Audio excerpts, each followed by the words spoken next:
Porque Trump teme o sistema monetário do BRICS. Asterisco por Luiz Nassif. Há certa dificuldade em entender os movimentos erráticos do presidente norte-americano Donald Trump. Especialmente as ameaças aos países que aderirem à moeda do BRICS. Há uma mudança fundamental na lógica do poder norte-americano. A partir do Acordo de Bretton Woods, o poder se manifestava através de um multilateralismo enviesado, em torno de instituições como FMI, Banco Mundial, Organização Mundial do Comércio, sempre com predomínio norte-americano e tendo como peça central o dólar. As duas formas de poder de uma nação são as forças armadas e a moeda.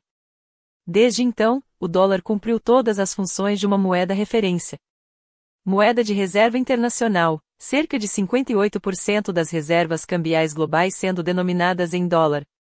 Moeda de comércio internacional, mais de 80% do comércio mundial é faturado em dólar. Moeda de financiamento internacional, emissão de dívida soberana e corporativa em dólar, especialmente em países emergentes. Referência cambial, muitas moedas sendo atreladas ao dólar. Moeda dos contratos internacionais, contratos de leasing, financiamentos de aviões, energia e infraestrutura. Gradativamente, o dólar foi perdendo relevância. Nas represálias contra a Rússia, o país foi proibido de usar o SWIFT, o Sistema Internacional de Troca de Reservas em Dólares, um golpe político que feriu de morte a credibilidade do sistema. Além disso, a dívida pública norte-americana criou uma relação negativa com a China. Esta aplicava suas reservas nos Estados Unidos, permitindo o crescimento da economia norte-americana via endividamento, enquanto a própria China crescia via produção voltada para o comércio exterior e, depois, para a economia interna. Ao mesmo tempo, a diplomacia dos canhoneiros tornou-se muito onerosa para a economia norte-americana, da mesma maneira que sucedeu com outras civilizações, como a romana e a britânica. O poder das Big Techs. Enquanto isso ocorria, as Big Techs norte-americanas ascendiam ao topo do mundo, mudando a natureza do poder norte-americano e confrontando o poder até então absoluto de Wall Street e da City londrina. A ascensão de Trump mudou completamente a estrutura de poder. Agora não se trata especificamente de manter a supremacia norte-americana com o poder das canhoneiras e do dólar, mas de submeter o mundo, e o próprio Estados Unidos, ao poder das Big Techs. Não há mais nenhum setor da economia mundial capaz de se rivalizar com as Big Techs, com exceção dos Estados nacionais. Ora, uma das manifestações do poder nacional é o sistema monetário.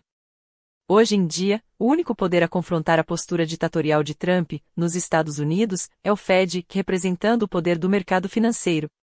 Nos Estados Unidos, os embates de Trump com o Fed e um conjunto de medidas intempestivas, tirando a previsibilidade do dólar, parecem ter a intenção de ser o último prego no caixão do sistema monetário pós-Bretton Woods.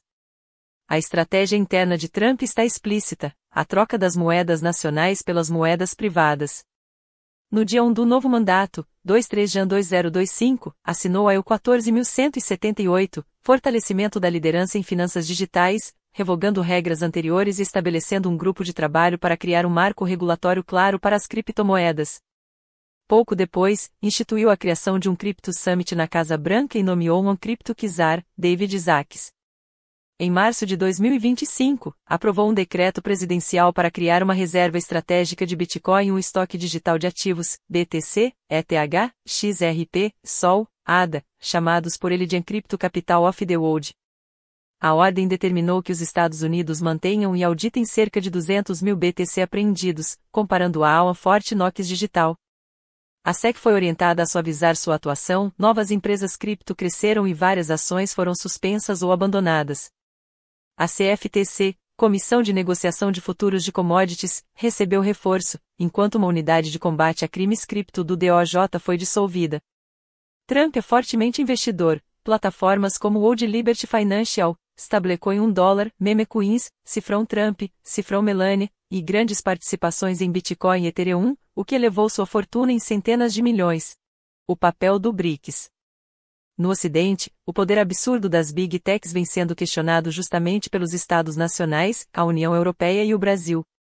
Apesar de seu escorregão no episódio do IOF, o ministro Alexandre de Moraes transformou-se na principal liderança global contra o poder sem limites das redes sociais.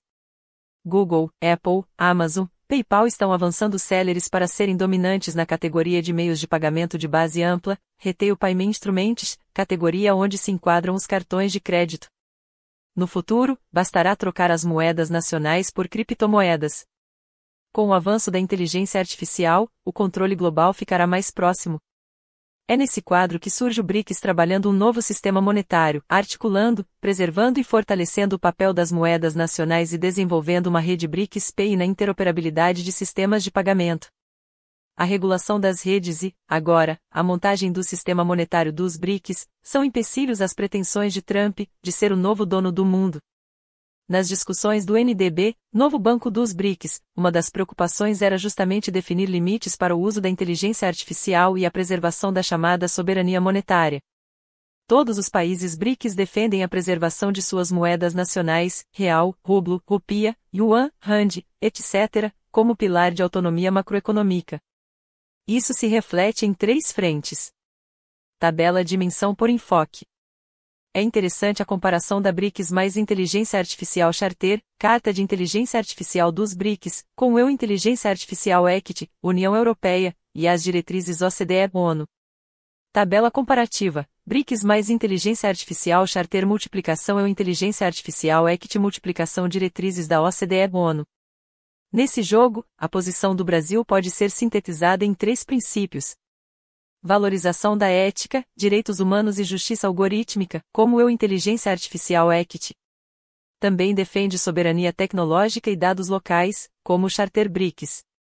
Tem criticado propostas da OCDE por não refletirem as realidades do Sul Global. Luiz Nassif é jornalista e fundador do jornal GGN.